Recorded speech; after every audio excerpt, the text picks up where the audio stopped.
Hello, everybody. Welcome to another talk. Just as a reminder, we are streaming on the YouTube channel and for members. And I will likely get back to streaming live soon, but to everybody in the world, I guess, or anybody who follows my channel. But gonna get kind of back to that. But right now, streaming pretty much daily on the member area, and also we have a podcast version that I'm recording as this is streamed live. So all right, so let's get started. Get a little warning from YouTube, but I think everything's okay. All right, so I want to talk today about George Garzone. We talked a little bit about him last week, I think. Talked about the triad. So I'm looking over his materials, and he's got a book out. I tried to find it. I mentioned the other week that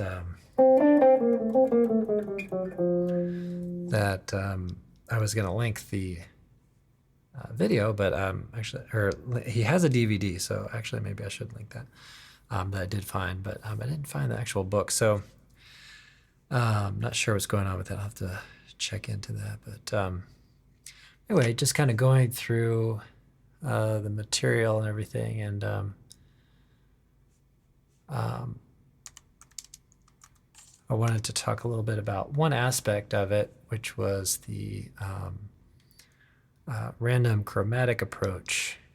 And kind of making sense of it. I've got to go back and listen to some of his talks, but right now I've been checking out the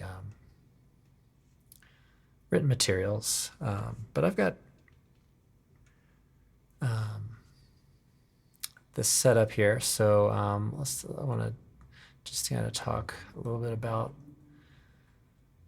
what he talks about with the random chromatic approach. So I've got the guitar neck here kind of set up to view. So I'm going to switch over to that view. And I'm going to keep everything very podcast friendly, so hopefully everything will make sense. All right. So let's go over the basic principles that he talks about. He has two. It says, constructed melodic lines must stay within an interval of a major third. So, I was thinking kind of originally when reading that maybe that third would be included, but I'm starting to get the idea that he's talking about within a third, not including the third. So something I need to clarify, but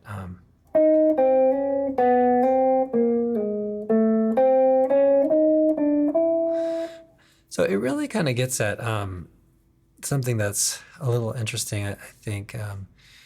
As guitarists, we oftentimes have these shapes that we move through, whether they're like pentatonic,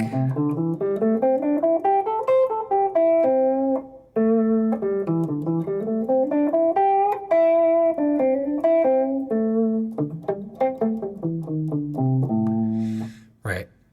So we might not actually be thinking as much about the intervals that we're playing. I don't know. You have to let me know how you process it. But so when we go through a pentatonic scale, we're playing say minor third, whole step, whole step, whole step, whole step, right? And we're actually playing a set of notes, and they do have an interval defined for them. Now, when we think about, let's say, like intervallic playing or this, so this random chromatic approach, I would say, kind of falls into that. But it's a more maybe more specific or restricted group of intervals. But what's kind of interesting about it is that when you consider the direction and the interval, you can really come up with some really interesting lines that really quickly break out of anything that's like a pentatonic scale. And keep in mind, what we're talking about here is not to replace a scale, a pentatonic scale, or whatever scale, or any other approach. It's just sort of kind of a something that you can do in your improvisation that is a specific like tool or specific sound or way of speaking, in a sense. So let's take this idea. Let's say we took two intervals. Let's say we take a whole step and a half step. So if you play in one direction, let's say, okay, and let's say we're going to alternate because we don't want to play the same interval 2 times in a row in the same direction. Okay, so that's something that he mentions here. So let's say we go whole, half, whole, half, whole, half, whole, half. So we actually do have a scale, so that's like the octatonic scale.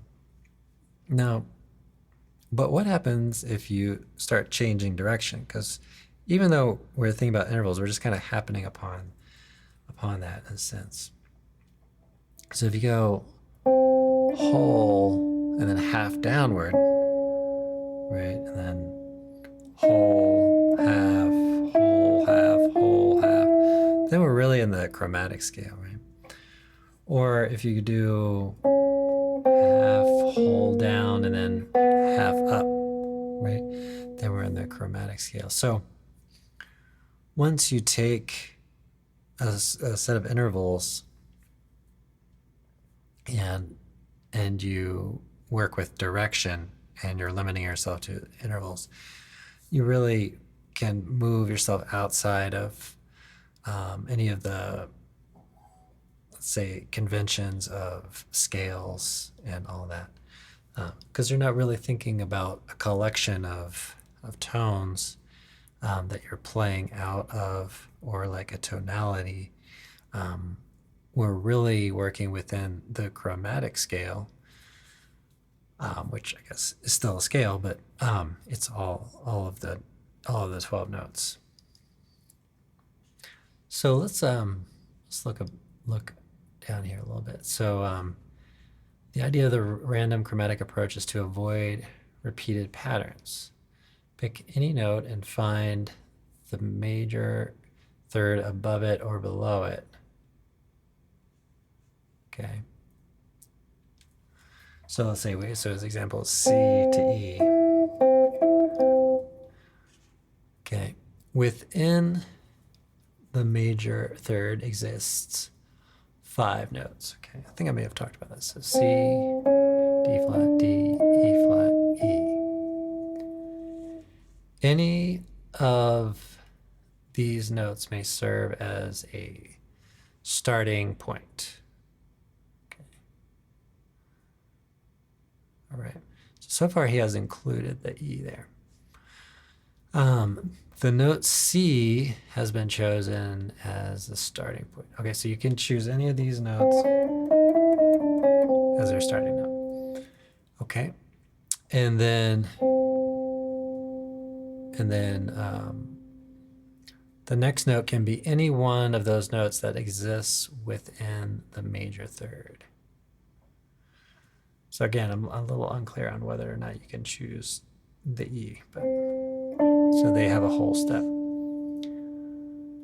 Since the interval between C and D is a whole step, the next note cannot ascend using a whole step to E. So here we're on a whole new kind of thing. Everything gets reset, I think, once you play your next note, then you're moved over to something else. E flat has been chosen as the next note, D flat after that. Notice that the intervals are not the same consecutively. So I don't want to necessarily read this note for note, word for word, but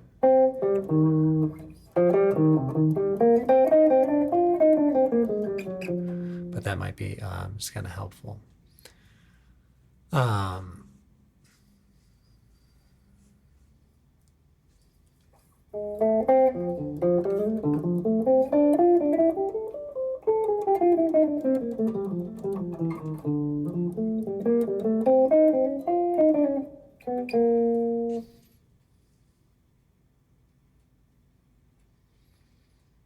Okay. So then let's look at the example. So what kind of threw me a little bit here is that there's no example of a major third in the exam, or there's no instance of of a major third in the example that he gave. So.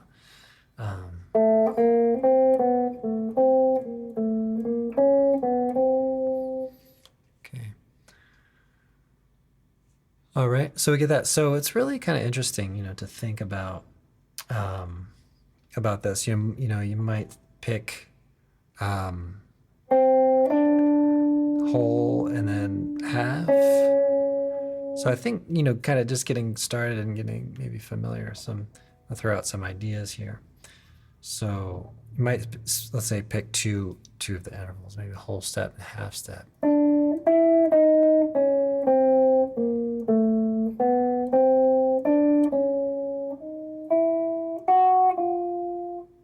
Right?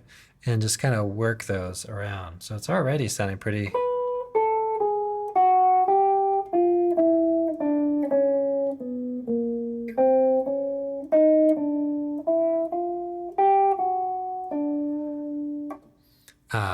Pretty getting a little outside. I think I played a major third at the end there. So this could really, I think, break one out of the idea of playing scales, really. So if you're feeling like, well, scales are working really well, or and they're just kind of looking for something else, this is really kind of something that I think is pretty valuable.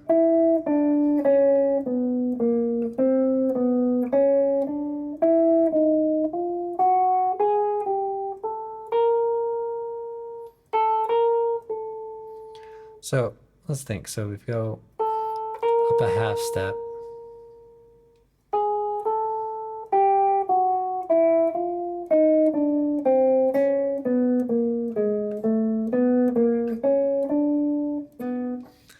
So, and then, might try some other intervals here just to, and then I might be moving a little bit. I'm going to try to really stick with this, but moving into another direction with these intervallic sort of improvisation. So let's try a couple other intervals. How about minor third and then a whole step? And just hear how that sounds.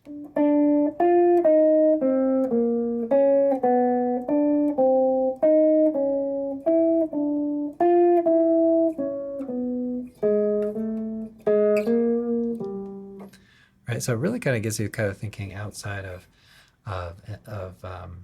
all these shapes and things, and then maybe putting it together a chord in there.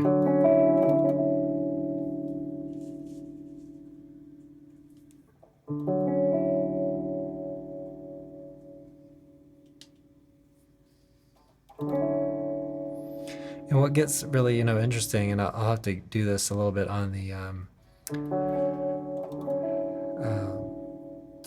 on my other setup there, and it'll really explore some of these sounds and things.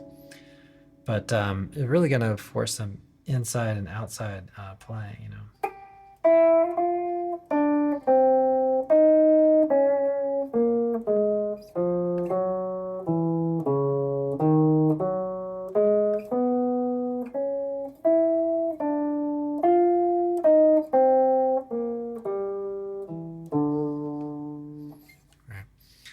So let's check out. We did whole steps and minor thirds. How about half steps and major thirds?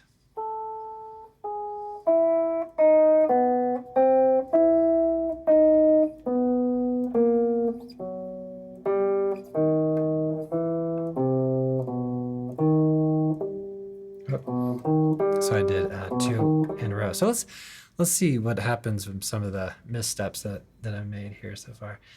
So so for one, it's just hard to discipline yourself to do a certain interval. So that always kind of indicates to me that it's worth pursuing and just trying to complete or clear up anything that's vague or not in the curtain wheelhouse, so to speak. So now another thing is, so why is he saying don't use the same interval all in a row? So, well, here we get a triad, and he's already got triads as another set of this. So it would kind of make sense not to duplicate himself, right? So if you do 2 major thirds in a row, you get that, right? If you do 2 minor thirds, right, you get a diminished arpeggio, and that's already the other part in the realm of the other part that he talked about. Let's look at whole steps. So the thing about whole steps is you get locked into something as well. So, well, we'll look a little more at other things too. But okay, so you get, and that may have to do with a little bit of what he mentions something about being locked out. So that may be what he's getting at there.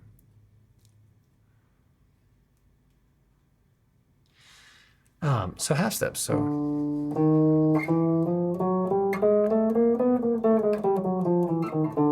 okay, and not repeating yourself. I think that's another point that he made. So right, if you play all minor thirds, you're putting yourself into sort of a boundary, right? You're not allowing. You're basically excluding 8 notes, right?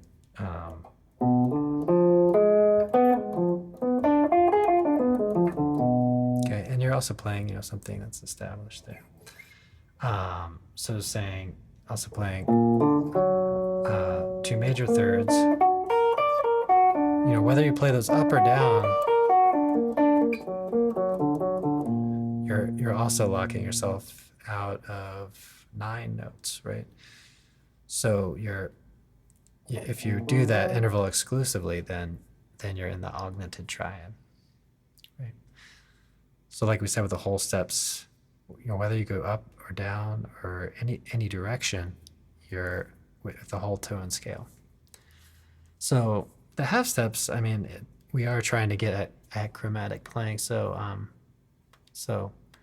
But I think the point he's trying to make there is, even though that's the case, we may not want to kind of repeat ourselves and open it up more,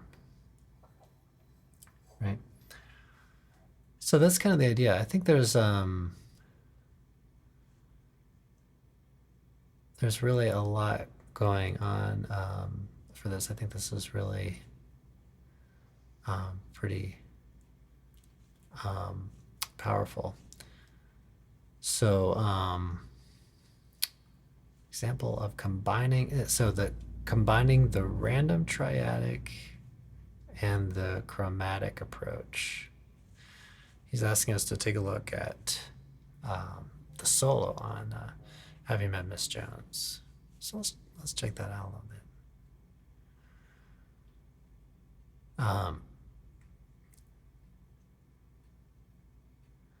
All right, so he's combining that whole approach. We talked a little bit about the random or triadic approach. So let's see what we've got here.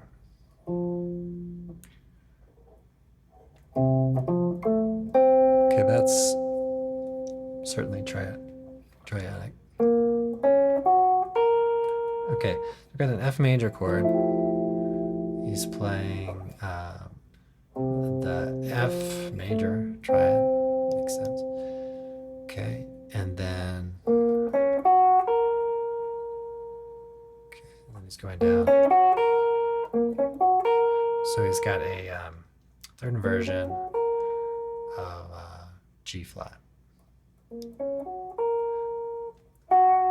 and he gets. Okay,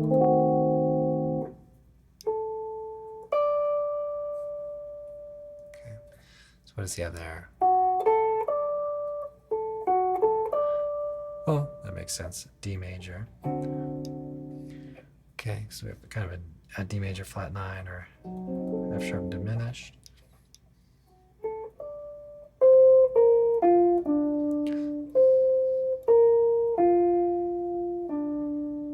Okay, so here let's see. Is he thinking about a new triad? He's definitely got B flat,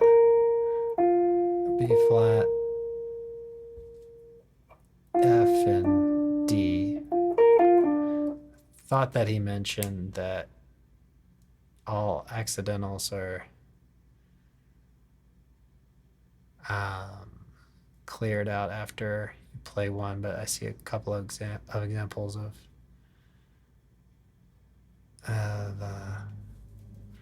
natural signs later on. So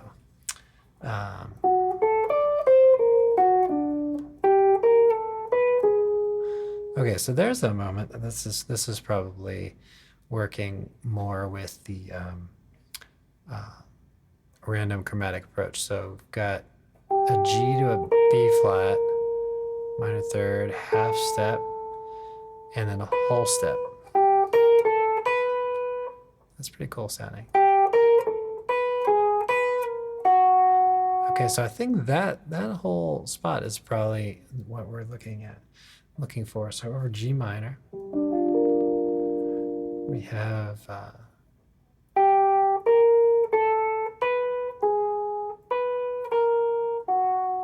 okay, and then we get C7.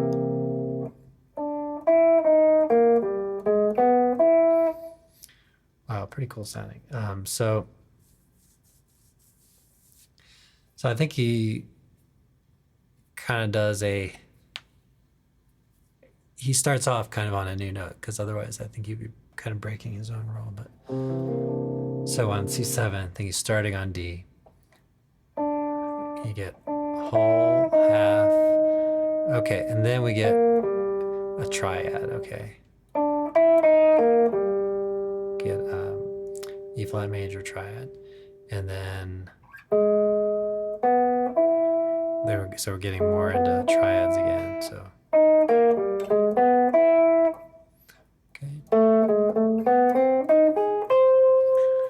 okay, so here we hear more of what we're talking about. So half in the opposite direction, whole, half, and then we get into a triad, A flat major triad.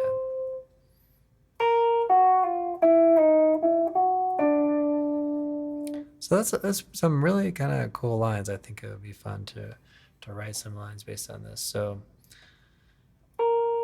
here I'm assuming he's going with the random chromatic approach. So we have a major third, half step, half step. Well, I don't think you're supposed to do 2 half steps in a row.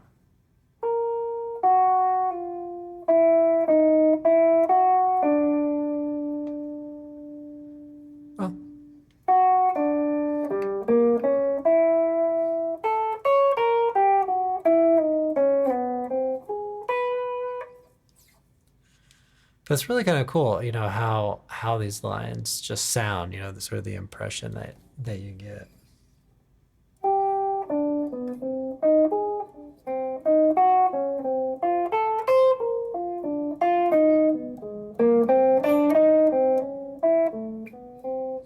You know, it's just really kind of neat, not neat, but really cool content.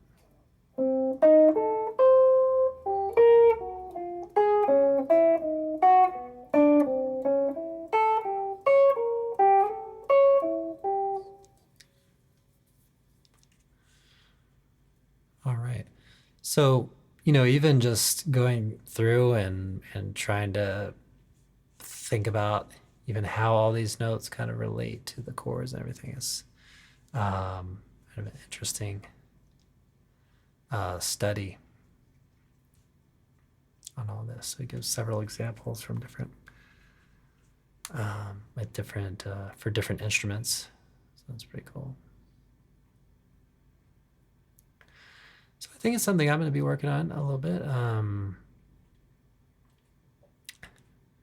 There's a little something he does on blues.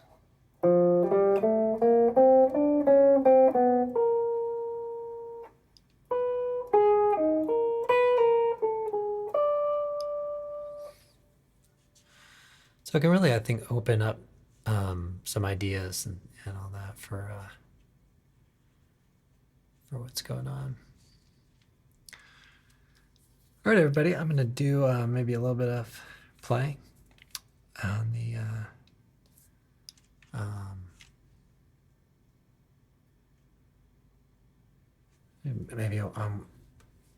maybe just general improvisation.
All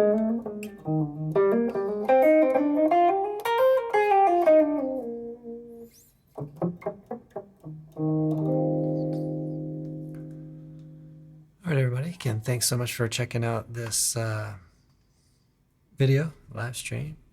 Let me know what you're interested in, what you'd like me to cover, whether you're checking this out on the live stream or on the member area. And I'd be glad to see if I can give you my take on it in the videos. Thanks, and have a great practice session.